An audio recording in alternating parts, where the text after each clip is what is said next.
Hello everyone, welcome back to my channel. I'm officially back from vacation and I just recorded this video but realized I didn't have audio, so we're back for round two.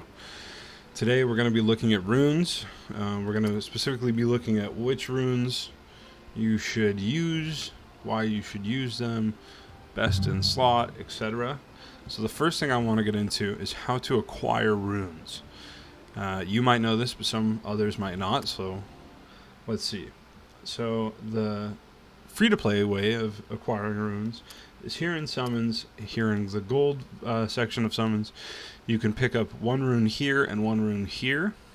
So that'd be 2 runes daily. And then the best method of picking up runes is here in your mileage.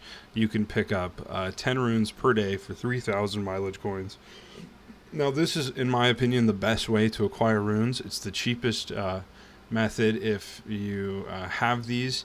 It's also just the best thing to spend your mileage points on. If you can afford one of these, surely you've spent a lot of money and you probably already have epic avatar mount, and these just aren't as worth it as much. So in my opinion, if you have mileage and you haven't been doing this, I highly recommend picking these up every day.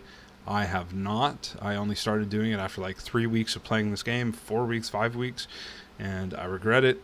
And now I do it, so please do it if you can. Your runes will thank you. Okay, so with that out of the way, let's look at the runes. You have 3 different columns here of runes. Each unlock, I think, at level 20, level 40, level 60.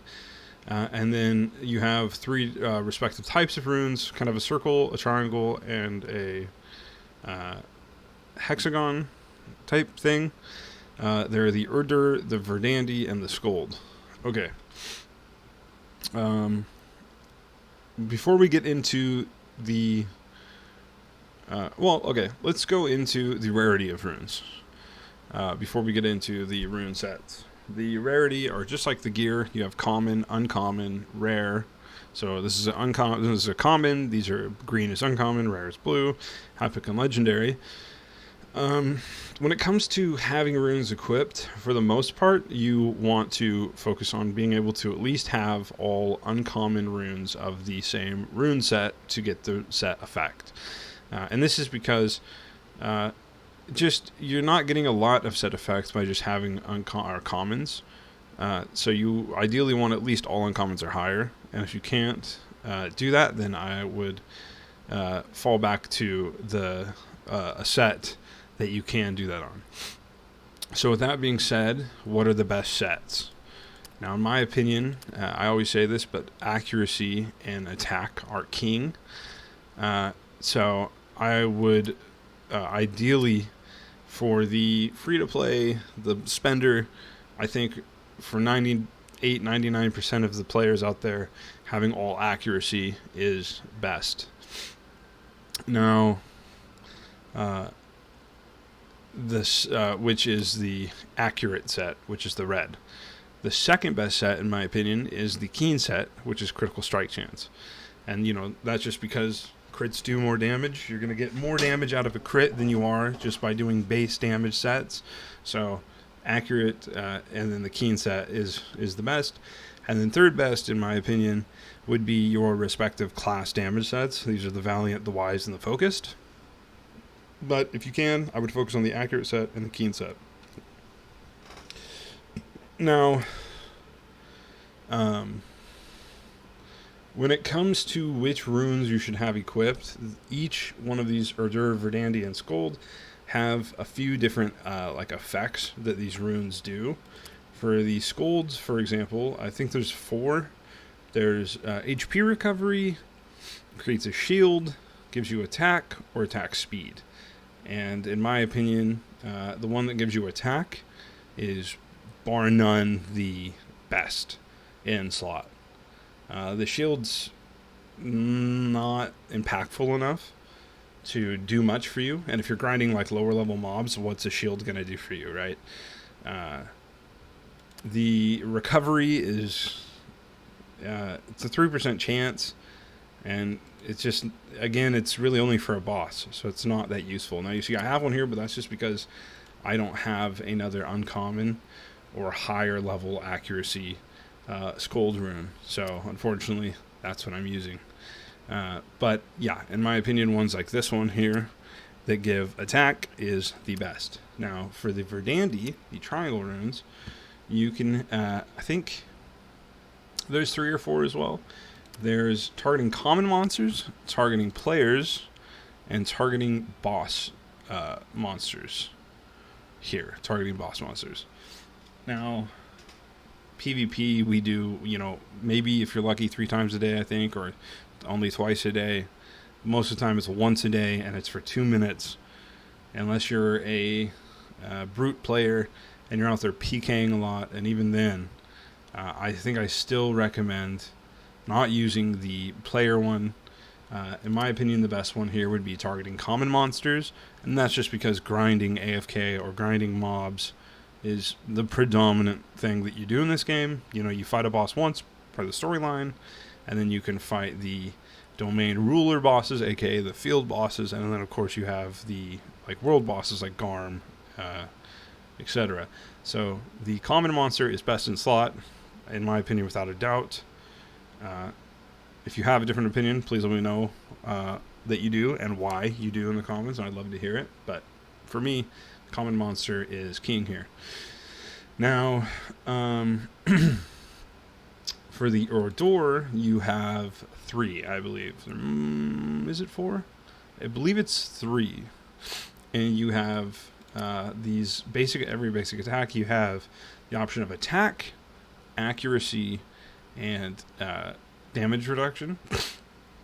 Now, it's a little weird because I always say attack and accuracy is king. Now, if you are like a level 80 and you don't need that accuracy, you spend a bunch of money and diamonds on your item collection, for example, then maybe the attack one's better. I still believe the accuracy one is better, so I would go for accuracy. But if you just have an attack one like I do here, well then that's what you have. You can still only get 12 runes a day unless they come out with a bundle, which they rarely do. So you get what you kind of get, but eventually down the line, I still believe all accuracy for the Ordor runes would be best. And then for the Verdandi, you would have common monster, and for the Scold, you would have attack. With all 3 being accuracy until you get to that end game stage, in which case I would transfer them all to crit strike chance. But if you have different opinions, please let me know. So that's how I would set those up. And of course you want all green.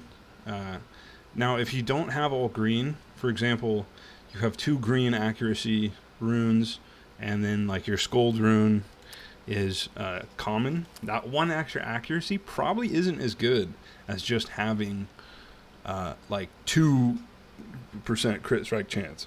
So I probably would forego that accuracy set until you can pick up an uncommon of the one that you're missing, and I would go for crit strike chance, granted or given that you have all uncommon crit strike chance ones that can replace it. And that might even be a scenario where the Scold one, like I said, this recovery 6 is not doing me any good. So although this is a rare, so the rare set is pretty good, so it doesn't, but if this was an uncommon set and I was using this, but I had a sick perfect set of Keen, for example, this is attack, this is common monster, and this is accuracy, that's literally perfect. That's exactly what I was talking about. I could replace maybe this set because it's giving recovery, it's giving player, and it's giving accuracy, so only one of these is really benefiting me, whereas these 2 runes are kind of going to waste. So there's a world where I do switch that over. I just love having accuracy, but they're not being utilized. Whereas if I did common monster and I did accuracy and I did attack, a lot more stats going my way. So don't follow my rules exactly depending on the runes you have, but as a basic rule of thumb, all accuracy, then crit strike chance, then the respective set for the damage of your class, and then of course going through the runes that I mentioned for these. Okay, so that being said, the next thing we have to do is fusion. And Fusion should follow basically the same guidelines as what we just talked about when it comes to equipping runes. If the rune isn't accurate, keen, or your respective damage, you can just get rid of it and fuse it up. You do not need it. You just don't need it. So basically, in my opinion, fuse all uncommons away unless you're in the early stages and you don't have enough runes to fill out your rune equipment, then don't. But once you get to that stage, get all of your uncommons or your commons out of the way, and then fuse all of your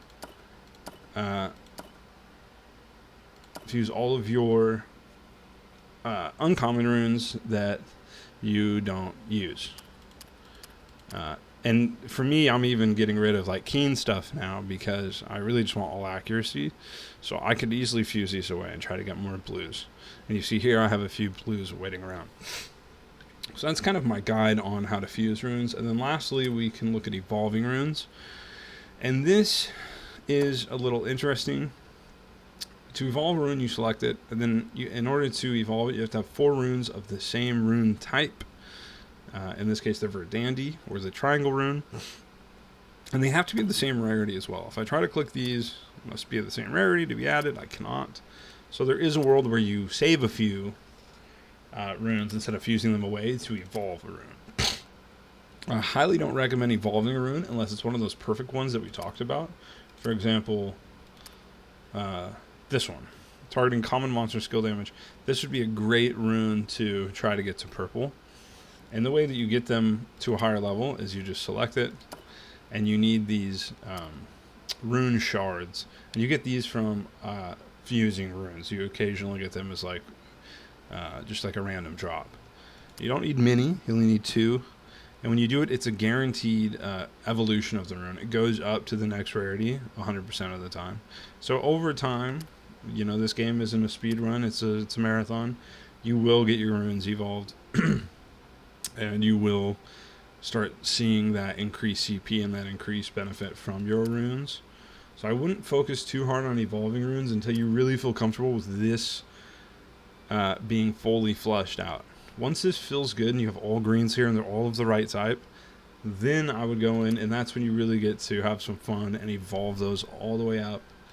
And that's when you're going to get some big gains. But I wouldn't do it until all these are the exact rune type that you're looking for. So until then, I wouldn't bother evolving runes. I would just focus on purchasing runes with your mileage and your gold every day, and then fusing and slowly building this out. And then once this is built out and you feel really comfortable about it, that's when I'd go in and I'd start evolving some of those runes and really getting those higher echelons of rarity. So that's about it. If you have any questions, please let me know in the comments, and I'll do my best to get back to you. Now that I'm back from vacation, keep an eye out in the next 2 days. I want to be posting every 2 days for new videos. New ideas would be helpful if you have any. Please let me know if there's anything you'd like to see. I know this is kind of basic, but there might be something you missed or something that I helped you with. And a few of the next following videos are probably going to be something similar. Guides to the games that new players can gain knowledge from, and I can help new players out, or maybe there's stuff that you didn't know about, like town quests and how you should approach your town quests and stuff like that. So until then, I will see you guys in the next one. Thank you.